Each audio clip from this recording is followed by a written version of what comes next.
ઉતરીને પાછો એમાં વયો જાય છે એટલે કોઈ રીતે ઈ પકડાતો નથી. પકડાય માત્ર એને પકડવા માટે ગુરુ વચન વિશ્વાસ, ગુરુના વચનનો વિશ્વાસ.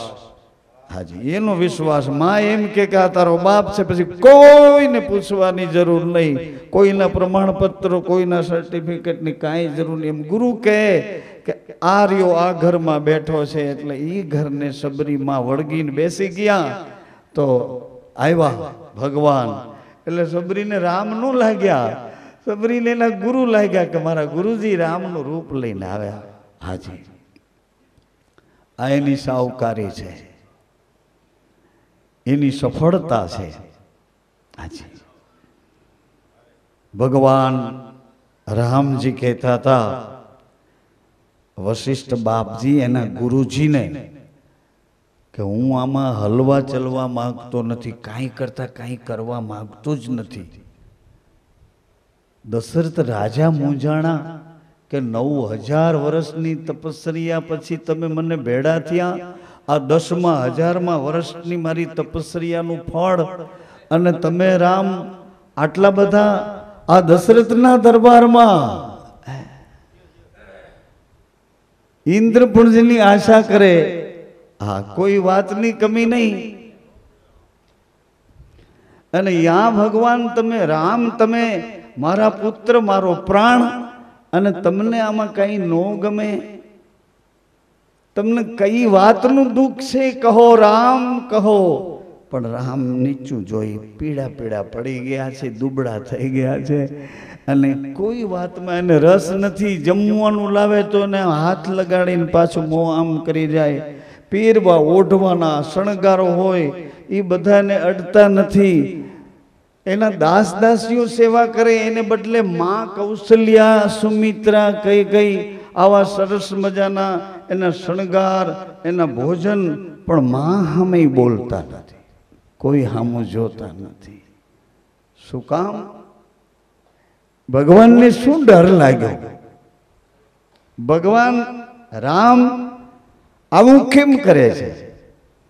એટલે વિશ્વામિત્ર ગુરુજી આવ્યા. વિશ્વામિત્ર ગુરુજી કે દશરથ મહારાજે તો એનું એટલું સ્વાગત કર્યું, વિશ્વામિત્ર બાપાનું, કે પોતાના આસન ઉપર બેસાડી એના ચરણ ધોઈ અને જે કંઈ થતી હતી બધી તમામ સ્વાગતની બધી ભાવનાઓ રજૂ કરી. અને દશરથ તો એટલું બધું બોલી ગયા કે તમે આવ્યા પછી મને એમ થાય છે કે આ જગતની બધી ખુશી આજ મારી અયોધ્યામાં આવી ગઈ. તમને જોઈને હું ખૂબ રાજી થાઉં છું. એટલા બધા ઊંચા અલંકારોમાં દશરથ રાજાએ વિશ્વામિત્રના વખાણ કર્યા. એટલે વિશ્વામિત્ર ગુરુ આટલું જ બોલ્યા, મનભાઈ, ખાલી આટલું જ બોલ્યા કે આખી સૃષ્ટિમાં, આખી પૃથ્વીમાં, આખા આ બ્રહ્માંડમાં, આવા જેટલા હોય એટલા પોલાણમાં, હે દશરથ મહારાજ, તમારા જેવો સુખી હું ક્યાંય જોતો નથી, તમારા જેવો સુખી. શું કામ? કે તમને રામ જેવા દીકરા અને વશિષ્ઠ જેવા ગુરુ મળ્યા છે, એટલે હું એમ માનું છું કે તમારા જેવો સુખી આ લોકમાં ક્યાંય, આ પોલાણમાં ક્યાંય નથી. એક તો રામ જેવા દીકરા, માયા તો કે રામ, આ જગતની જેટલી માયા બધી રામમાં પૂરી થાય એ તમારા દીકરા, અને જ્ઞાન જેની સંપૂર્ણ ઊંચાઈ છે એવા તમારા ગુરુ, વશિષ્ઠ જેવા ગુરુ મળ્યા અને રામ જેવા દીકરા મળ્યા. હે દશરથ મહારાજ, આ ચારે બાજુ ક્યાંય, આ કોઈ પોલાણમાં તમારા જેવો સુખી હું અત્યારે જોતો નથી. દશરથ રાજા કે તમે જે માગો તે, જે ઈચ્છાથી આવ્યા હો તે, જે તમારી કામના હોય તે, જે હોય તે બધું આપવા માટે આ દાસ, આ તમારો દાસ છું, તૈયાર છું. અને એમાં વિશ્વામિત્રજીએ રામ અને લક્ષ્મણ આ બે ભાઈની માગણી કરી કે આ બે તમારા દીકરા છે એને મને યજ્ઞની રક્ષા કરવા માટે આપો. સાંભળજો બરાબર. વિશ્વામિત્ર જેવા ગુરુ એમ કહે કે મારા યજ્ઞની રક્ષા કરવા માટે આપો, તો આખી અયોધ્યાની સભા, ઋષિઓ, મુનિઓ આ બધા વિચારમાં પડી જાય ને કે વિશ્વામિત્ર જેવા એક તો રાજર્ષિ અને પાછા બ્રહ્મર્ષિ, રાજા અને પાછા બ્રહ્મને તેજ, એ તેજને પામવા વાળા બ્રહ્મર્ષિ ને રાજર્ષિ, આવો કોઈ પુરુષ પૃથ્વી ઉપર આ ગતિમાં જોવો મુશ્કેલ. આવા વિશ્વામિત્ર કે તમારા બે દીકરાને આપો મારા યજ્ઞની રક્ષા કરવા માટે. સાંભળજો, એટલા માટે હું તમને યાદ કરાવું છું કે આટલી બધી લાંબી વાત નથી, આપણા ઘરની જ વાત, આપણી જ વાત. મારા યજ્ઞની રક્ષા કરવા માટે તા તો દશરથ રાજા આમ ભાન ગુમાવી બેઠા, બેભાન જેવા થઈ ગયા કે મારા રામ, મારો પ્રાણ. પછી વિશ્વામિત્ર ગુરુએ કીધું કે યજ્ઞની રક્ષા કરવા માટે હું એટલા માટે જ માંગવા આવ્યો છું કે યજ્ઞના પ્રસાદમાંથી તમને આ મળ્યા છે. આ યજ્ઞના પ્રસાદમાંથી જ આ પુત્રો તમને પ્રાપ્ત થયા છે. નહીં તો તમારાથી બને એટલા બધા પ્રયત્ન તો તમે કરી વાળ્યા, કરી લીધા હતા, પણ કોઈ પ્રયત્ન તમારો કામ ન આવ્યો ને. પછી યજ્ઞના પ્રસાદમાંથી આ પુત્રો મળ્યા છે, એટલે યજ્ઞની રક્ષા કરવા માટે હું માંગવા આવ્યો છે. યજ્ઞ રક્ષા માટે. આમ તો વિશ્વામિત્ર કે એ બધા રાક્ષસોને એના કુળ અને એના મૂળ સહિત હું સાફ કરી શકું એટલી મારામાં શક્તિ. વિશ્વામિત્ર કે એના કુળને અને જ્યાંથી એના મૂળ નીકળ્યા છે એ બધાને હું સાફ કરી શકું એવો છું. પરંતુ આ યજ્ઞ કરતા કરતા મારાથી ક્રોધ ન થાય એટલા માટે હું તમારી પાસે રામ લક્ષ્મણ માંગવા આવ્યો છું. જો ક્રોધ કરું ને તો મારા યજ્ઞનું ફળ નષ્ટ થાય. સાંભળી લેજો. શ્રાવણ મહિનામાં જેને જેને મૌન રાખ્યું હોય કોઈ ક્રોધ ન કરતા. ક્રોધ કર્યા તો પછી ઉપવાસ કરો છો એ ક્રોધ ન કરતા. ઉપવાસ કરીને જો ક્રોધ આવ્યો તો તરત જ ફ્રીજમાં ટાઢું શોકો જેવો ખાઈ લેવું, મરી ગયા, ઉપવાસ પૂરો થઈ. ક્રોધ આવ્યો ને એટલે તમારી સાધના તપબલની ત્યાં પૂરી થાય છે. અને ક્રોધને જો ન કરો તો એ તમારાથી ઉપવાસે ન થાય ને મૌને ન થાય. હવે રાખવું કેમ આ સાધન? સમાધાન કેવી રીતે કરવું? ક્રોધ કરો તો થાય, નકર તમારે જીભ આટા મારવા માંડે, આંખું આટા મારવા માંડે, હાથ મંડે ધ્રુજવા, ભજીયા પાસે જઈને વળી પાછો વળી આવે. અરે મારે આજ ઉપવાસ છે, રાંકો કરી નાખે આ જીવને, રાંકાઈ ઉપર ઉતરી જાય કે અરે રે આજે તમને હું જો આવું, આજ તમે એમ આજ તમારે ઓલું બટન ઓલું કરી નાખ્યું હતું, શું કહ્યું, આ ક્યાં આજ કરીને બેઠા, આજ મારે સોમવાર છે. અરે તારો સોમવાર બળ્યો, ખાઈ લે હવે તું પૂછ્યા વગરનો. સોમવાર શંકર ભગવાનના ચરણમાં રહેશે, તું ઉપાધિ ન કર. તારા સોમવારથી કઈ શંકર ભગવાનને તારા સુધી આવવું પડે એવો સોમવાર તારો કરંટ વાળો નથી. ખાઈ લે જલ્દી. ક્રોધ જેને કર્યો, જો વિશ્વામિત્ર બાપા કહે છે શ્રાવણ મહિનો છે, સાંભળવો હોય તો આજે અમાસ છે ને એકમ છે, એટલે બે ભેગી થઈને તમારી પાસે મુલાકાત લેવા આવી હતી, પણ તમે સૂતા હતા. શું કરીએ? અંધારું થઈ ગયું. ગ્રહણ જોવા બધા બેઠા પણ અંધારું થઈ ગયું. હવે અંજવાળું છે ને ભાડ્યું હોય ને અંજવાળું, ને અંધારું ભાડ્યું ને અંધારું. એટલે એ અંધારું થઈ ગયું, એમાં દીવો કરવો હોય તો કયો?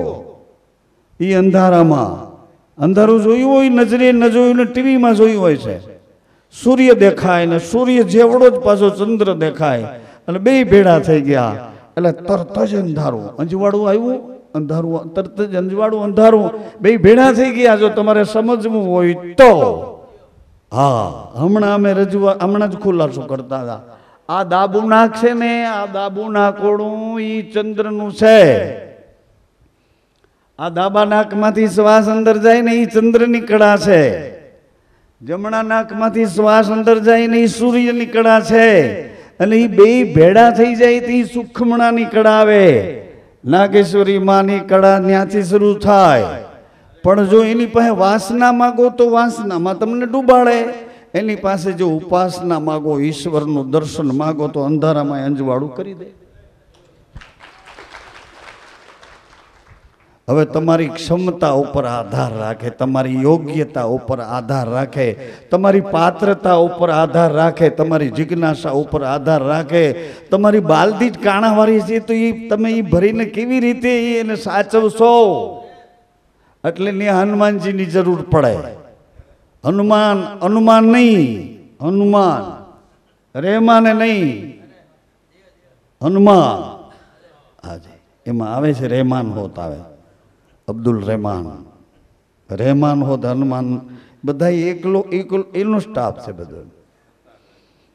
હા, હનુમાનજીની વાત તો તમને અદ્ભુત છે. કામરૂ દેશની રાજકુમારી હનુમાનજીની ભક્તિ કરતી. હનુમાનજીની ભક્તિ એટલે હનુમાનજીની સત્તા કેવડી, એવી એની ભક્તિ કરે. એક દી હનુમાનજીને પ્રસન્ન થવું પડ્યું કે માંગ માંગ હે કન્યા. એટલે એને કીધું કે તમારા જેવો પતિ જોઈએ છે. હનુમાનજી કે પણ હું તો મારા રામની પત્ની છું, હું મારા રામની દાસી, એની ઘરવાળી છું. તારો પતિ કેવી રીતે બની છું? હું તો એને આધીન થઈ ગયો છું, હું રામને આધીન થઈ ગયો છું. એટલે હું મારી સત્તાથી કાંઈ કરી શકું એવું નથી. પણ એક વાત કરું કે 12 મહિનામાં એક વખત તારી આ કામરૂ દેશની ધરતીમાં હું આવીશ અને હું જ્યારે હુંક દઈશ, પૃથ્વી પર પગ પછાડીશ, એટલે જેટલી સ્ત્રીઓ હશે બધી ગર્ભવતી થઈ જશે. સ્ત્રીઓ માત્ર ગર્ભવતી થઈ જશે. પણ શરત એક, એ બધી સ્ત્રીઓને કન્યાઓનો જન્મ થશે, કોઈ પુત્ર નહીં જન્મે. જા,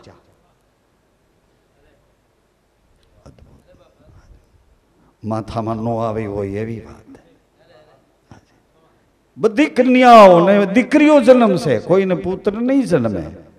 અને હું આવી 12 મહિના એ તારી પૃથ્વી ઉપર, તારા કામરૂ દેશની ધરતી ઉપર આમ ધરતીને ધ્રુજાવીશ અને મારો હાકોટો કરીશ. અને એની જ ઘડીએ મારા સ્વરની માલિકોરથી જે એની ધ્રુજારી, એના આંદોલન, એ બધાય કોષો એવી રીતના ફેલાઈ જશે કે માત્ર સ્ત્રીઓ બધી ગર્ભવતી થઈ જશે અને બધી સ્ત્રીઓને પુત્રીઓ જન્મશે.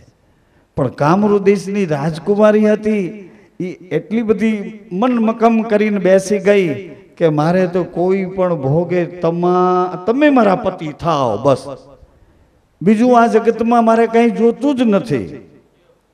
પછી હનુમાનજીએ વચ્ચેનો રસ્તો કાઢ્યો કે એક કામ કર, હું તારી પર સંપૂર્ણ પ્રસન્ન છું. તારી ભક્તિ, તારી નિષ્ઠા, તારું તપ, આ બધું મને ખૂબ ગમે છે. પણ હું લાચાર છું, બંધાયેલો છું, બંધનમાં છું, મારા રામના બંધનમાં છું. એટલે હું કાંઈ નહીં કરી શકું. પણ તને વચન આપું છું કે મારામાં જેટલું બળ છે આવા બળવાળો તને એક પતિ આપીશ, આવા બળવાળો પતિ આપીશ. જેમ શંકર સ્વયં કેસરી નંદન, એવી જ રીતે ભગવાન શિવજી અને મા જગદંબા સમુદ્રને કિનારે આમ, અને એમાંથી ભગવાન શિવજી પ્રસન્નતાનું એક પ્રસવ બિંદુ શિવજીનું એ સમુદ્ર પર પડ્યું અને એક માછલીએ એને ગ્રહણ કર્યું અને એમાંથી મચ્છેન્દ્રનાથજીનો જન્મ.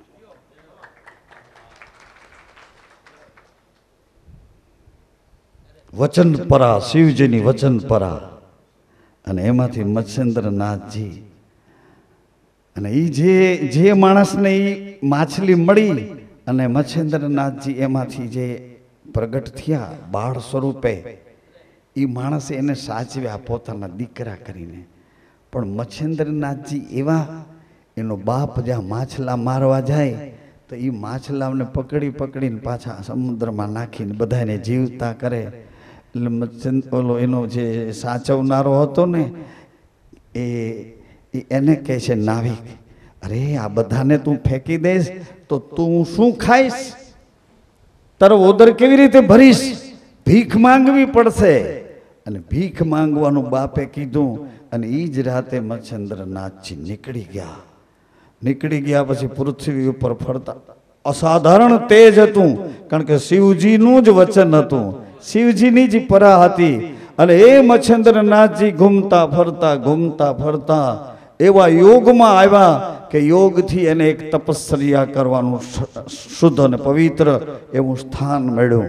અને ત્યાં બેસીને એને ઉગ્ર તપસ્યા કરી. તપસ્યા પછી મચ્છેન્દ્રનાથજીને પ્રકાશ થયો. પ્રકાશ એ ગુરુનું વચન તમારા હૃદયમાં સ્થિર થાય ને તો તમારામાં પ્રકાશ આવવા માંડે. એ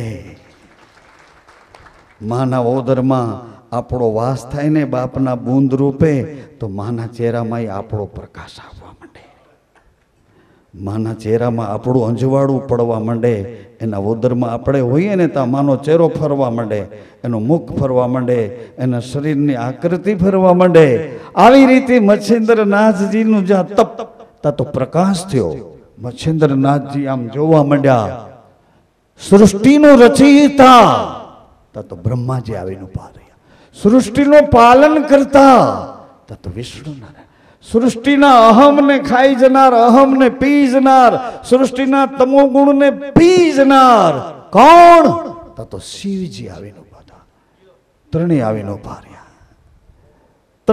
ઉભા રહ્યા. એટલે મચ્છેન્દ્રનાથને એ ત્રણેય કહે છે માંગો. હે યોગી, માંગો. જે ઈચ્છા હોય તે માંગો. એટલે મચ્છેન્દ્રનાથે કીધું કે તમારા ત્રણથી મોટું કોણ છે? તમારા ત્રણેયથી મોટું હોય તે મને બતાવો, તો એને માંગું. આણે કીધું કે અમે ત્રણેય, અમારાથી મોટું કોઈ નથી. એટલે ત્રણેય એકરૂપ થઈ ગયા. બ્રહ્મા, વિષ્ણુ, મહેશ ત્રણેયના માથા એક થઈ ગયા કે અમારાથી મોટું કોઈ નથી. મચ્છેન્દ્રનાથે કીધું તો મને કશું જોઈતું નથી, મારે કાંઈ જોતું. અહીંયા જેટલા રામ મઢીને દ્વારે આવો છો એ બે ભાવમાં ન રમતા. જેને જે જોતું એ માગી લેજો, આ વિશ્વાસ છે. જેને જે જોતું એ માગી લેજો, આ વિશ્વાસ છે. થંભ ઊભો નથી, લાકડું ઊભું નથી. એમાં વિશ્વાસ છે મારા ગુરુનો, એમાં વિશ્વાસ છે પાછા એના ગુરુનો, એમાં વિશ્વાસ છે પાછા એના ગુરુનો, એમાં વિશ્વાસ છે પરમ ગુરુનો, એમાં વિશ્વાસ છે આદિ ગુરુનો, એમાં વિશ્વાસ છે. જેને જે જોતું હોય એ માંગજો. પછી બે બાજુ ન રમતા. ભક્તિ જોઈએ છે ને રોકડે જોઈએ એમ ન કરતા. એને એમ કહી દઉં કે તું એક જ અમારે જોઈ છે, બાકી બધું હચવાઈ જશે. હે કૃષ્ણ ભગવાનને અર્જુને કીધું કે તું એક મારો બની જઈશ ને પછી પાછળનું બધું તો હું હાંચવી લઈશ, એની ચિંતા ન કર. પાછલી બધી વ્યવસ્થાનો સંભાળનારો, યોગ અને ક્ષેમ એ વહન કરનારો તે હું છું. તમારા 7મા મંત્રનું 4થું પદ, તે હું છું. તારી બધી પાછળની તમામ જેમાં તારું ભલું થાય ને એ તને આપીશ. પછી તું સાવકારી માંગ ને કદાચ તું સાવકારીમાં ક્યાંક, હા એ હું તને નહીં આપું. તારું ભલું થાય એ આપીશ. અને તારું ભલું નહીં થાય ને એવું કઈ તારી પાસે હશે તો તારા લુગડા ઉતારી લઈશ, એ ધ્યાન રાખજે. જેમાં તારું ભલું નહીં હોય ને એવું તારી પાસે કઈ નહીં રહેવા દઉં. અને જેમાં તારું ભલું હશે એ તને ભરપૂર ભરી દઈશ. કે જેમાં તારું આત્માનું કલ્યાણ હશે, તારા શરીરનું નહીં, તારા સગાવાલાનું નહીં, તારા દીકરા દીકરીઓનું નહીં, તારા કુટુંબનું નહીં, એવું કલ્યાણ હું નહીં આપું. પણ તારા આત્માનું કલ્યાણ જેમાં હશે ને એવી ઘટતી તમામ સામગ્રી હું તને ભરી દઈશ. અને જે બોજારૂપ હશે એ કાઢીએ લઈશ. તારા આત્માનું ભલું થાય એમાં ક્યાંક આડું આવતું હશે ને એને હું તાણી લઈશ, હું ખેંચી લઈશ, અને જેમાં તારું ભલું હોય છે એ ખૂટતું હશે હું ભરી દઈશ. પણ તારા આત્માનું કલ્યાણ થાય એ મારું કામ છે. આ સંસારમાં જો તું પ્રયત્ન કરીશ તો 1000 હાથે હું આપું છું, લઈ લે તારાથી લેવાય એટલું, અને પાછું 1000 હાથે હું ખેંચી લઉં છું. હા, જેમ આપું છું એમ ખેંચી લઉં, પણ તારું ભલું કરીશ. આ કોણ? હું સામાન્ય કોઈ સામાન્ય વ્યક્તિના બોલ નથી. આ તો ભગવાન યોગેશ્વર, ભગવાન કૃષ્ણ, અરે સ્વયં પૂર્ણ પ્રેમનું પુંજ, પરમ તત્વ, પૂર્ણ પ્રેમનું સ્વરૂપ અખંડ, જેણે એમ કીધું કે વંદે કૃષ્ણમ. આખા જગતનો ગુરુ એમ કહે છે, જગત એટલે આ શરીર, આ બેઠું, આ મારું જગત છે, આના પછીનું હોય તો મારે કાંઈ કામનું નથી. આપ મોવા પછી ડૂબ ગઈ દુનિયા, હે કહત કબીર સુન મેરી મુનિયા. આપ મોવા પછી ડૂબ ગઈ. આ હું બેઠો છું ત્યાં સુધી આ જગત છે, આમ મારે ન રહેવાનું હોય પછી જગત કદાચ મને એમ થાય કે પ્રલય થઈ ગયો જગતનો, હું આમાંથી નીકળું એટલે આખા જગતનો પ્રલય થયો, દરિયામાં ડૂબી ગયું, આખું જગત ડૂબી ગયું, ખલાસ. હું આમાં હતો ત્યાં સુધી જ આ જગત હતો. ભગવાન કૃષ્ણ કહે છે કે તું એક જો મારો થઈ જા, એક જો મામ એક, મારા શરણે એટલે મારા કહેવામાં હું કહું તેમ કરીશ, અને હું તારાથી જરાય દૂર નથી એ માની લેજે. આ દુનિયાના કોઈ છેડામાં તું ઊભો હોઈશ, કોઈ પરિસ્થિતિમાં આવીશ, મેલમાં આવીશ કે ઝૂંપડામાં આવીશ, જંગલમાં આવીશ કે વેરાનમાં આવીશ, પાડમાં આવીશ કે ખીણમાં આવીશ, કોઈ પણ ઠેકાણે ઊભો હોઈશ ને ત્યાં જો પવન આવતો હશે ને તો તારાથી 1 ફૂટ ઊભો હું તારી નજીકમાં ઊભો હોઈશ, 1 જ ફૂટ દૂર, 1 ફૂટ દૂર, 1 ફૂટ દૂર તારાથી ઊભો હોઈશ. જે બાજુ નજર કરી ત્યાં હું ઊભો હોઈશ. આટલું જ વચન. મારે શરણે આવી, હું કહું તેમ કર, મને અનુસર, તું નીકળી જા, મને એમાં બેસવા દે, મારી બુદ્ધિથી તારું નાવ ચલાવવા દે, તારો રથ એની દોરી મને આપી દે, હું ચલાવું છું. જો કેમ ચલાવું એટલે માયા જોતી હોય માયા માંગજો. તમને એમ હોય કે આમાં રહી ગયા અને આ લોકો થઈ ગયા એવું કંઈ હોય તો એવડે હુતા છે તો એ પૂછજો એને કાન રાખીને કે તમે કેમ, તો કે માંડ ની અંદર આવી 2-3 ટીકડીઓ ખાધી થઈ. કોઈ ભાગ્યશાળી છે એની પરામાં માં ખોડિયારને ખોડે માથું મૂકીને સૂઈ ગયો, કોઈ ભાગ્યશાળી છે રામદેવજીના ચરણોમાં માથું મૂકીને સૂઈ ગયો, કોઈ ભાગ્યશાળી છે કે હનુમાન ચાલીસા કરતો કરતો સૂઈ ગયો, કોઈ ભાગ્યશાળી છે ગુરુજીને યાદ કરતો કરતો સૂઈ ગયો. કોઈ ભાગ્યશાળી છે, કોઈ ભાગ્યશાળી છે. બાકી તો માથા પછાડે તોય નીંદર નથી આવતી. હા, ઉડી ગઈ સગવડતા મળી, નીંદર ઉડતી ગઈ. અરે આ બધા સાધન મળ્યા અને આપણે અપસેટ. માંગજો ચોક્કસ, બે બાજુ નો રમતા, બે બાજુ ને બેલીડા બેદલ નો સંગ. હે, કારણ કે બેદલ તો મુખે મીઠા બોલે એની વાતોમાં, હે એમ ન કરતા. બેદલ થઈ નહીં, માંગજો. માયા જોતી હોય તો એવી માયા માંગજો, પણ એને ખબર છે કે આને શું જોઈએ છે. એ સદગુરુ છે, એને ખબર છે કે આને શું જોઈએ છે અને આ શું માંગે છે, ને બે ખબર છે. ખબર છે, ખબર છે, નજર છે, નજર છે, બધે એની નજર છે.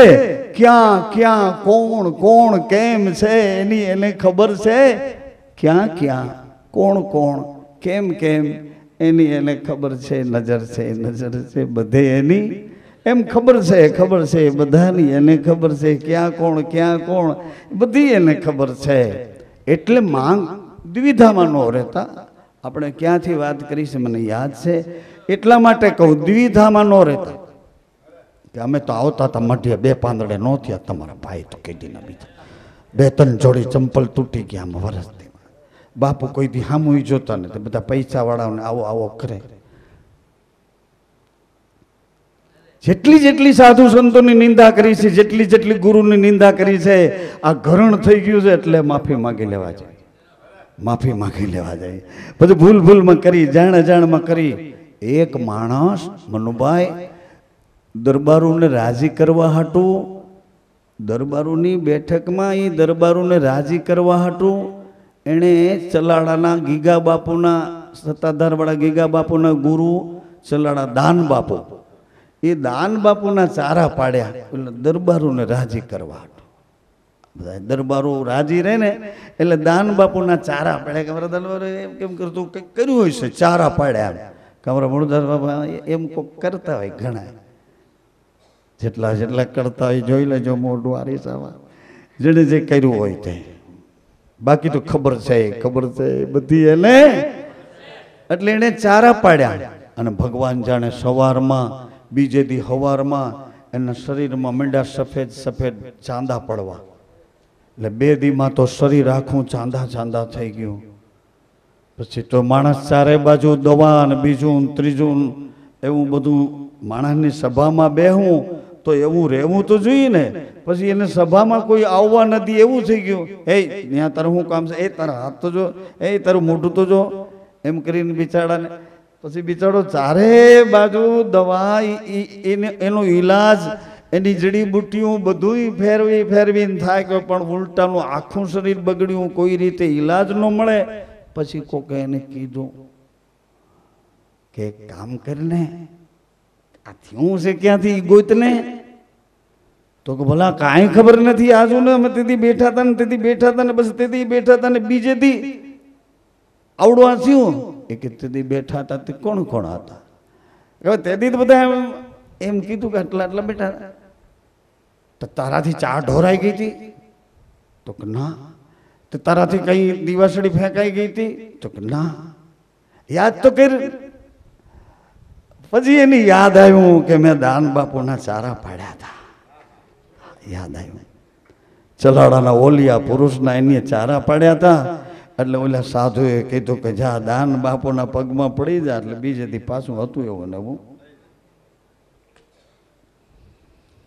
બિચારો રોતો રોતો દાન બાપુના પગમાં પડી અને માફી માંગે છે. દાન બાપુને તો કઈ ખબર નહીં, કોઈ ખબર નહીં. તો હસતા અરે એ કે આપણા ઓલા આપણો આ વીડો છે ને, વીડો એમાં 2 ડોલું ભરીને નાઈ લે ને. બસ આટલું જ હાવ હાવ સામાન્ય. એટલે કે વીડામાં 2 ડોલું ભરીને નાઈ લે ને. જા જા જા જા ધજા વાળો એ દેવળ વાળો મજા કરી દેશો. એમાં શું ભલા? મેં કીધું હમણાં કેમ દેખાતો નથી, કેમ દેખાતો નથી? તો એ સંતના હૃદયમાં એવું આવ્યું નહીં કે આણે મારા ચારા પડ્યા હતા ને સજા કરું. કે નાઈ લે નાઈ લે. જ્યાં 2 બાલદીઓ ભરીને નાઈ લીધું તો આવીને પાછો રાજી રાજી થઈ ગયો. બાપા મને મટી ગયું, બાપા મને મટી ગયું, બધું મટી ગયું. એમ જે ઈચ્છા હોય તમે આવો છો, મંત્ર લો છો, એક બીજાને દેખા દેખી, કોકને વળી પૂછો છો, કોકને વળી કોક મંત્ર બતાવવા જાય છે કે આવડો આવો મંત્ર છે તમને કેવાય ભાઈ? તમને તો લાંબુ લાંબુ લખ્યું તો આ ઉકલતું નથી, તો તને ફાંકને આવું કંઈ આમાં આ થોડાક મંત્ર હોય. એવા ઘણાય ખબર છે બધી એને ખબર છે. હાજી, કારણ કે માસ્તર હતો એટલે એને બધી ખબર છે કે આ છોકરો એ આમ છોકરો અદબ પાડીને ઊભો થાય એટલે સાહેબને ખબર જ પડી જાય કે તું હું કેવા આવવાનો છો. હા એમ છે, ખબર છે ક્યાં વાજા વાગે ક્યાં મજીરા વાગે એ અમને બધી ખબર છે. એટલે ઈચ્છા હોય ને ગંગો, એના પછી ગુરુજી અને એના પછી વચમાં વચન. આવો રૂડો મંત્ર છે. અને એ મંત્રથી સાધન, ગુરુ વચન છે એ સાધન એમાં છે, એમાં સાધન છે. કોઈ કે અમે કર્યું પણ તમે કરવા ખાતર કર્યું, કોઈ કે અમે કર્યું પણ તમે વાટ જોઈને કર્યું, હજી કાંઈ આવ્યું નહીં. તમે કેદીને કહેતા હતા 1.25 લાખ મંત્ર કરશો એટલે તમારું હજી કાંઈ આવ્યું નહીં. અરે એની રાહ શું કામ જોવો છો? કંઈ આવ્યું નહીં એની રાહ કેમ જો છો? એ મંત્રમાં ચિત્ત લગાડ ને બાકી બધું તો એને કરવાનો છે. તારે ક્યાં તારીખ જોવાની કે અડધી થઈ ગયા ને આવી લપ કરવાની તારે ક્યાં જરૂર હતી? તારે બાપુને માપવાની ફૂટપટ્ટી હું કામ હાથમાં રાખવી જોઈએ? એના વચનનો વિશ્વાસ કરી એને માપી જો ને વચન કેવડું છે, ક્યાં સુધીનું છે. વચન 14 લોકમાં રમી રહ્યું, હાજી અમારા બાપની એકની સત્તા નથી, એ તો 14 લોકમાં રમી રહ્યું. રઘુકુલ રીત સદા ચલી આવી કે વચનને ત્રાજવે નાખ્યું. એક બાજુ વચન, એક બાજુ પ્રાણ. તો કે પ્રાણને જાતા કરો પણ વચનને વાલા કરો. વચનને વાલા કર્યા તો પ્રાણ પાછા આવ્યા. વચનને વાલા કર્યા તો પ્રાણ પાછા આવ્યા. રૂપાદેએ કીધું કે આ ઘરમાં હાલવું છે. રૂપાદેની મોજડી એના ગુરુએ આરાધ કરી, આકાશેથી મોજડી ઉતારી તો એ મોજડી સવા વેત અધર જમીન ઉપર એ મોજડી અધર હાલી જાય. એટલે માલદે મૂંઝાણો કહો, આ રૂપા આ મોજડી તારી પહેરેલી મોજડી તો હારી મેં ચોરી લીધેલી છે. આ મોજડી તો કઈ તો મારા ગુરુએ આપી છે, મારા ગુરુની મોજડી છે. અરે પણ કે જમીનથી સવા વેત અધર, અધર જમીનથી અધર. હા તો કે તો આવો તારો ગુરુ કોણ છે? એ કે તે જેને ગારું કાઢીને એ મારો ગુરુ છે. તે જેની નિંદા કરીને એ મારો ગુરુ છે. તે જેને ગારું કાઢીને ઉતારી મૂક્યો સીમાડેથી એ મારો ગુરુ. એની પાસે આવી શક્તિ છે. તો કે હા તો મને એની પાસે લઈ જા. તો કે એની પાસે લઈ જાઉં પણ કન્ડિશન એક છે, શરત એક છે. પેલો રે મારો મોભી દીકરો, બીજી ચંદ્રાવલી, કૌલીનો વાછરો અને રેવત. આ ચારના માથા ઉતારીને લાવ એટલે મારા ગુરુના ઘરમાં લઈ જાઉં. અને આવેશમાં ને આવેશમાં માલદે પોતાના પુત્રનું માથું કાપે, પોતાની આગલી પરણેતર ચંદ્રાવલીનું માથું કાપે છે, રેવતનું માથું કાપે છે, કૌલીના વાછડાનું માથું કાપે. ચારે માથા લઈ અને એ આવ્યો લોહી નીકળતા માથા છે. રૂપા હું આ ચારે મસ્તક લાવ્યો છું. તો રૂપાદે ધ્રુજી ઉઠે કહો, આવા કોઈ માથા નથી જોતા. ના ના ના ના, આવા માથા નહીં. હું તો તને શાન કરતી હતી કે તારો મોહ, તારો મોહ જે પુત્ર ઉપર છે એને તું મારી કાઢ. તારી આસક્તિ જેનામાં ડૂબી વાસના થઈને ડૂબી છે એની ચંદ્રાવલી, અને તારો થનગનાટ કરતો અંદરથી મન ઘોડા ઘડતો એવા અશ્વને મારી નાખ. કૌલીનો વાછડો કબૂધીમાં પડેલ મદને મારીને લાવ.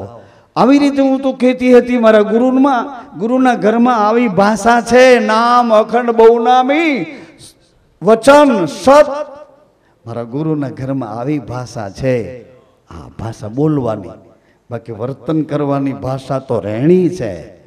એ રહેણી બોલવાની નથી. આ તો એની શાન છે. નામ અખંડ બહુનામી વચન સત. અને તું કોઈ માયનો લાલ, કોઈ જગદંબા માને ખોડે જેને સતના દ્રાવણ ધાવ્યા એવી કોઈ જગદંબા આ રેણીને પાડી શકે એવી અઘરી. એટલે ચારે માથા ગુરુના દરબારમાં લઈ આવ્યા. 4 ધડ મંગાવ્યા. જોત તો હાજર હતી. અને ગુરુએ રૂપાને કીધું કે રૂપા દીકરા આજ તમે આરાધ કરો. અને તમે આરાધ કરો ને માલદે જોવે. તમે આરાધ કરો, નકર હું આરાધ કરીશ તો એમ થાય કે આ તો ગુરુની શક્તિએથી કામ કર્યું. પણ તમે આરાધ કરો. અને રૂપાએ તેથી આરાધ માંડ્યો. એમ હવે કળયુગ ગયો છે અને સતયુગ આવ્યો છે. જેને ગ્રહણના દર્શન કર્યા હોય એ આ મનોમન માની લેજો કે ચંદ્ર અને સૂરજ બે એક ઘરમાં આવી ગયા છે. હવે વાસનાઓમાંથી જો બહાર નીકળવું હોય તો સુખમણાને સેવી લેવા જેવી છે. નાગેશ્વરીમાં એને સેવી લેવા જેવી છે. એની પાસે સંતોષ અને શીલ આ બે મુદ્દા છે. એ મુદ્દા ઉપર જો ગુરુએ કીધું અને નકળંગનું દર્શન કરતા કરતા આપણે હાલ્યા હોઈએ તો એ નકળંગના દર્શન આડો પડદો બસ હવે આટલો છે. એ વાસનાનો પડદો હટી ગયો એટલે સાક્ષાત જગદંબા. એમ રૂપાઈ જે આરાધ માંડ્યો તો ઓલા 4 માથે જે અંચડા ઢાંક્યા હતા ને એ સળવડવા માંડ્યા. વાછડો સળવડીને બોલ્યો, ઘોડો સડબડીને પડ્યો. મોતી બોલ્યો જાણે હતા મનુભાઈ આપણે લગભગ રણુજામાં મોતીને જોવામાં. ભાઈ ભાઈ ભાઈ, હવે એને જાનવર કેમ કેવું? ચંદ્રાવલી ઉઠ્યા છે અને એનો પુત્ર ઉઠ્યો છે. અબરસિંહ એવું એના પુત્રનું નામ છે. અબરસિંહ ના, અબર નહીં, સબરસિંહ એના દીકરાનું નામ છે. એ ચારે ઉઠ્યા અને માલદીની આંખો ઉઘડી, એમ મારું કહેવાનું. એની આંખો ઉઘડી ગઈ, ચારે ઓલા ઉઠી ગયા ને તો આ અંદરથી જાગી ગયો, એમ કહેવાનું. એટલે આવું કઈ જલ્દી બની જાય એવું નથી, પણ આવું સાંભળવામાં જો આનંદ આવે છે તો એ માર્ગે એક પગલું ભરીએ તો આપણી પેઢીઓ તરી જાય ને. પેઢીઓ આપણે તો ઠીક, પણ પેઢીઓ તરી જાય. એ માર્ગે જો પગલું ભરીએ, આજે એક ડગલું ભરીએ તો વાહેલા પાછળ હાલા આવે છે એ એવા જ પાકે, એમાં કોઈ બાકી ન હોય. આજે એમ વિશ્વામિત્ર બાપાએ કીધું કે પહેલી ભૂલ તો દશરથ રાજા તમારી ઈ છે કે મારે તમારી પાસે માગવા આવવું પડે.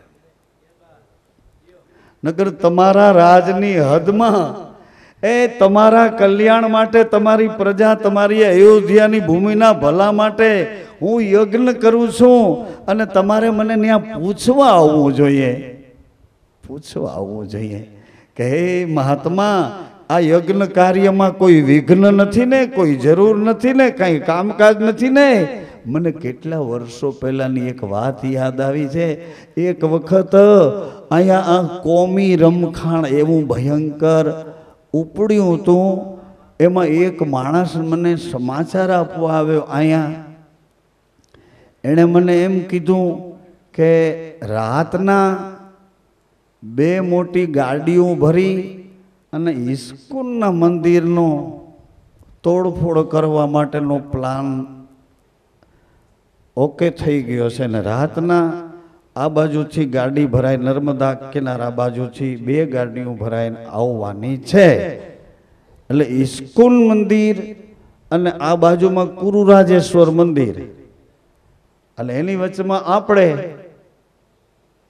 અને પરિણામ પણ એ વખતે ચારે બાજુથી માણસ ભયભીત હતા, ક્યારે શું થાય, ક્યારે શું થાય.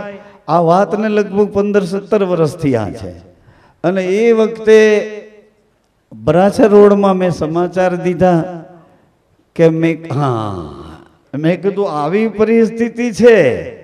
અને એ પરિસ્થિતિની તરત જ જાણ મનુભાઈ ગોબરભાઈ કાકડિયાને થઈ. એટલે એણે ચારે બાજુ ફોન મોકલ્યા અને લગભગ 40 માણસો તો તરત જ આ બધું લઈને આવ્યા, ગાડીઓ. પછી એને ખબર પડી કે કાર્યક્રમ તો આવો છે. એટલે વળી પાછા બધાય સામગ્રી લેવા ગયા.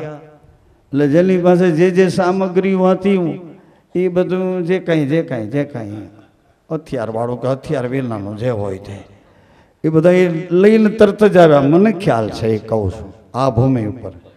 અને બધા આડાવરા ગોઠવાઈ ગયા. એ બધા ગોઠવાઈ ગયા પછી મને રાતના 1 વાગે રામદેવજીએ એવો વિચાર આપ્યો. મને કે મૂળદાસ, આ બધું તે તૈયાર કર્યું છે ને આ બધા ભજીયા બનાવીને ખાવાની તૈયારી કરે છે, પણ આમાં કોઈ નિર્દોષ આવી જાય તો, કોઈ ખબર વિનાના ક્યાંક અંદરો અંદર આવી જશે તો આવું તારે કરવાની જરૂર નહોતી. તારે ટૂંકેથી પતાવું તો અહીં હું બેઠો તો. મારી ભૂલની મેં માફી માંગી છે. મેં કહું મને આવી ખબર નહોતી. હે રામદેવજી, હવે સવાર પડી જાય અને આ જે મેં મુઠ્ઠી ખોલી છે એ બાંધી રહી જાય. અને મેં જિંદગીમાં પહેલી વખત એક સાહસ કર્યું હતું, પણ એ સાહસમાં મને ભગવાને કીધું પણ હું અહીં બેઠો તો ને આ બધાને શું કામ તારે. શાંતિથી સવાર પડી ગયું. એ લોકો એના કાર્યક્રમમાં 1-2 વ્યક્તિઓ હતી, 2 માણસો એવા હતા કે એ 2 માણસોએ ભાગ લીધો એમાં. એટલે એનો કાર્યક્રમ એણે રદ કરી નાખ્યો. 2 માણસો, એક અમારો ગાડીનો હાંકવાવાળો હતો ને, એ માણસ એવો હતો, એ આ બધા એનો જાણકાર હતો. એટલે એણે કીધું કે આમાં અમારો નંબર ક્યાંક લાગી જાય નહીં, હા, અમે બેયની વચમાં છીએ. એટલે એ કાર્યક્રમ આખો રદ રહ્યો. એટલે હું આપને એમ કહેવા જતો હતો કે દશરથ રાજાને વિશ્વામિત્રજીએ કીધું કે તો અમારે આવવું પડ્યું ને, બાકી હું એ બધા રાક્ષસોને છે ને ત્યાં બેઠા બેઠા એ કોઈને આ બાજુ નજરે ન આવે એવા કરી શકું એટલી મારામાં, હું રાજર્ષિ અને બ્રહ્મર્ષિ, હું કઈ ભાંગેલ તૂટેલ નથી. હું ક્ષત્રિય હતો ને પછી બ્રાહ્મણ થયો છું. એટલે ક્ષત્રિય વટે મારામાં છે ને બ્રહ્મતેજ મારામાં છે. આ બધું હું કરી શકું એમ છું, પણ મારે જે યજ્ઞ કરવો છે ને એ યજ્ઞમાં ક્રોધ ન થાય. અને ક્રોધ કરું તો મારો યજ્ઞ નષ્ટ થઈ જાય, અને યજ્ઞ નષ્ટ થઈ જાય તો મારે જે પરિણામ જોઈએ છે એ પરિણામ મને ન મળે. એટલે દશરથ રાજાએ કીધું કે ગુરુજી શું કરશું? વશિષ્ઠ બાપાએ કીધું કે વિશ્વામિત્ર ભગવાન જે કહે છે તે યોગ્ય છે. એ રામ અને લક્ષ્મણ બેયને એમની સાથે મોકલો. પણ કે રામ તો બીમાર છે, તબિયત એની ક્યાં બરાબર છે, જીવન પીડા પડી ગયા છે, ખાતા નથી, પીતા નથી, કોઈ સામું જોતા નથી, કશું બોલતા નથી. આવા હાલતમાં રામ ભગવાનને લઈ આવ્યા રાજસભામાં. 4 ભાઈઓ હારે ભગવાન આવ્યા. એટલે વિશ્વામિત્રજી બોલ્યા છે કે હે રામ, તમે તો એવું એક પરમ તેજ લઈને મર્યાદા પુરુષોત્તમની લીલા કરવા આવ્યા છો. હે રામ, રામ 16 વર્ષના હતા, 16 વર્ષના, 16 વર્ષના. ઈ રામને કીધું કે તમે તો લીલા કરવા આવ્યા છો અને તમે આમ કેમ કરો છો? હે રામ, તમને મન, બુદ્ધિ, ચિત્ત, અહંકાર આવા અંદરના કોઈ વિષયોમાં કોઈ પણ પ્રકારની કોઈ ગડમથલ હોય તે અમને કહો, અમે એનું નિવારણ કરવા માટે આવ્યા છીએ આજે. એ ભાઈ, મન આડાવરું, ચિત્ત આડાવરું, બુદ્ધિ આડાવરી, અહંકાર દગો દીએ એવો, આમાંથી કોઈ તમને પરેશાન કરતું હોય, હે રામ અમને કહો, અમે એનું નિવારણ કરી શકીશું, કારણ કે અમે ગુરુ છીએ. એ ભગવાન, આ વશિષ્ઠ બાપાએ કીધું કે અમે ગુરુની પંક્તિમાં છીએ, અમે ગુરુ છીએ. તમે રાજાના ઘરમાં આવ્યા છો, અમે ગુરુના ઘરમાં આવ્યા છો. એટલે તમે જેવા સુપાત્ર છો એવા જ અમે સુપાત્ર છીએ, ગુરુજીએ કીધું. હા, હે મર્યાદા પુરુષોત્તમ, એ લીલાધર, લીલા કરવા આવ્યા છો, પણ તમે જ્યાં જ્યાં જે આવરણ હોય તે મને કહો, તે મને કહો, તે મને કહો. પછી ભગવાન રામ કહે છે કે હે ગુરુદેવ, આ સંસાર તો જુઓ કેવો છે. આ સંસારમાં 3 પ્રકારના મને પ્રશ્ન મૂંઝવે છે. ભવિષ્યમાં મારે એને ન્યાય કેવી રીતે આપવો? એક માણસ એમ કહે છે કે હું મારી જાતે લડી લઈશ, હું મારી જાતે લડી લઈશ. એક માણસ પોતાના અહંકારના બળેથી કહે છે કે ગમે તેમ કરીને સામે કિનારે આ હલેસા મારતો મારતો મારી નાવને સામે કિનારે લઈ જાય, મારે કોઈની જરૂર નથી. હું મારી રીતે, મારા બળે, મારી બુદ્ધિથી, મારી ચતુરાઈથી, મારાથી હું સામે કિનારે પહોંચી જવા માંગુ છું, મારે કોઈની જરૂર નથી. બીજો એક માણસ છે, એને બુદ્ધિનો સહારો લીધો કે મારી બુદ્ધિથી, મારા કોમ્પ્યુટરથી, અરજભાઈ, મારા માઇન્ડથી, મારા યંત્રથી, મારું આ નાવ છે એમાં મેં મશીન મૂક્યું છે, ઓલા હલેસાથી આમાં મશીન મૂક્યું છે તરફ. એટલે હું મારી બુદ્ધિથી સામે કિનારે પહોંચાડી દઈશ મારા કુટુંબને, મારા સગાવાલા, મારા બધાને. મારી બુદ્ધિ દ્વારા. અને ત્રીજો એક એમ કહે છે કે મને અમારા સઢમાં પવન જ્યાં લઈ જાય ત્યાં હું જઈશ. આ પવન જ્યાં લઈ જાય ત્યાં હું જઈશ. પવન જ્યાં લઈ જાય. આ ત્રણમાંથી મારે ન્યાય કોને આપવો? પછી વશિષ્ઠ બાપજીએ કીધું છે કે હે રામ, તમે મનુષ્યની લીલા કરવા આવ્યા છો ને, એટલે આ વાત તમને અટપટી લાગે છે, પણ હે રામ તમે કોણ છો? તમે કોણ છો? હે રામ તમે કોણ છો? હે મારા જિજ્ઞાસુઓ, હે મારા ઉત્કંઠા વાળા બીજ પૂનમના વ્રતધારીઓ, હે મારા આત્માઓ, હે મારા સત્સંગીઓ, હે મારા હંસો, તમે જુઓ તો ખરા, તમે કોણ છો? કોણ છો? તમે કોણ છો? ફાફા મારો છો કે હું આ ફલાણાની ઘરવાળી છું, ફલાણાનો ઘરવાળો છું, અમે કડિયા છીએ, અમે લોવાણા છીએ, અમે પટેલ છીએ, અમે આવાણ છીએ, અમે આવા છીએ ને અમે તેવા છીએ. એ ફાફા મારો માં, અહીંયા તમે ઉતર્યા છો એટલે એવા આ લોકોએ તમને બનાવ્યા છે, બાકી તમે કોણ છો? હે રામ. વશિષ્ઠ બાપજીએ કીધું તમે કોણ છો રામ? તમારી ઈચ્છા વિના તો પાંદડું હલે નહીં. હે રામ તમારી ઈચ્છા વિના પાંદડું ન હલે, એ તમે છો. હે રામ આ તો લીલા કરવા દશરથને ઘેરે દીકરા બનીને આવ્યા, એટલે તમે આ બધી બાબતો મને કહો છો કે મન આવું છે, બુદ્ધિ આવી છે. શરીરમાંથી ચિત્ત અને ચિત્તમાંથી આખો સંસાર ઊભો થાય. શરીરમાંથી ચિત્ત અને ચિત્તમાંથી આખો સંસાર ઊભો થાય. ચિત્ત પછી મન, મન પછી બુદ્ધિ, અને બુદ્ધિ જેવી વિચારે ચડાવે એટલે અહંકારના ઘરમાં આપણને એક ઘડી વિસામો ન લેવા દે. એક ઘડી વિસામો. આજે કેવા હું એ જાતો હતો કે તમારી એમ ઈચ્છા હોય કે ભાઈ અમે બે પાંદડે થવા રામ મઢીમાં કેદીના જઈએ, તો એ માંગી લો ને. પછી આમાં ને આમાં બેયમાં એમ ન કરો. ભક્તિ તો ખાંડા કેરી ધાર છે, એમ જ ભક્તિ પછી ફૂલડા કેરી. હા, જો સમજાઈ જાય સદગુરુ વચનની રેણીના પગલે હાલતું થવાય તો એ ફૂલની પાંખડી છે, અને જો કોઈ વાતે ગળે ન ઉતરે તો એ ખાંડાની.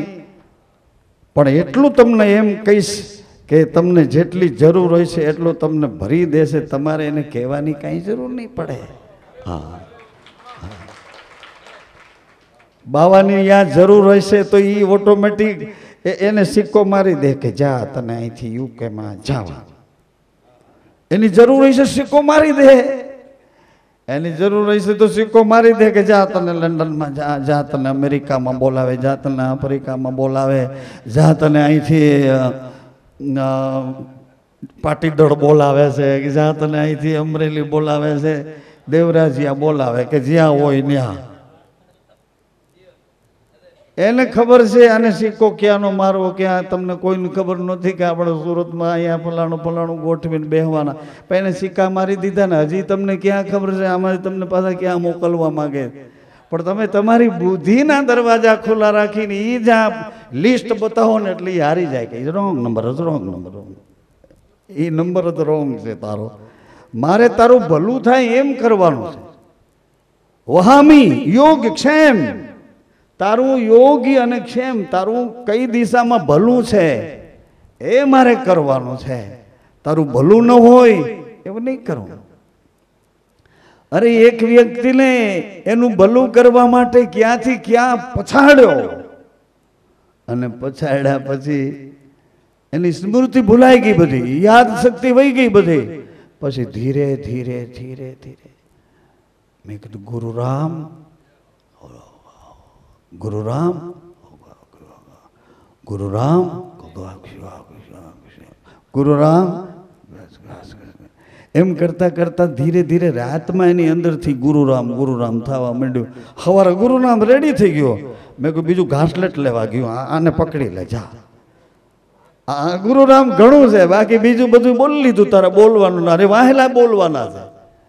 આમાં કઈ આપણે બંધ થાવ એટલે બીજા ચાલુ નથી, એ તો ડબલ બોલવાના. આપણે બંધ થયા ને એટલે કઈ નું કઈ બોલશે. આપણે એક દી મૌન રાખે તો જુઓ બોલા બધા ચારે કોરથી ગોકા મારશે તમને બોલાવો હાટો.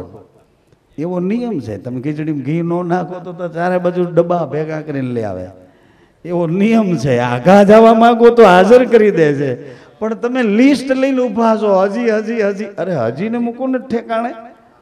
ગુરુના ચરણમાં એમ કહે છે, કૃષ્ણ ભગવાન કહે છે, એમ રામ ભગવાન કહેતા હતા, એમ જ રામદેવજી કહે છે કે જતી સતીઓના મેળામાં હું હાજર રહીશ.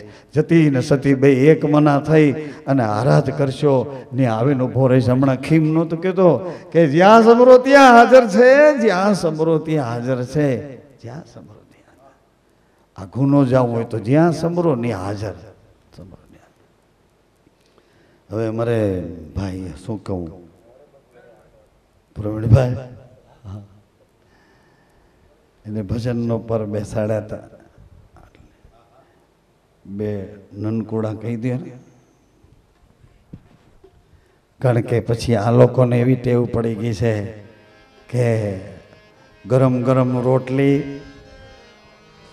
બાપુ જમે છે ને, તાવને ગરમ ગરમ રોટલી જમી લીધું, ઓલા ડબ્બામાંથી ડબ્બા કાં તો બાપુ જમી લીધું. અરે આવો ન્યાય.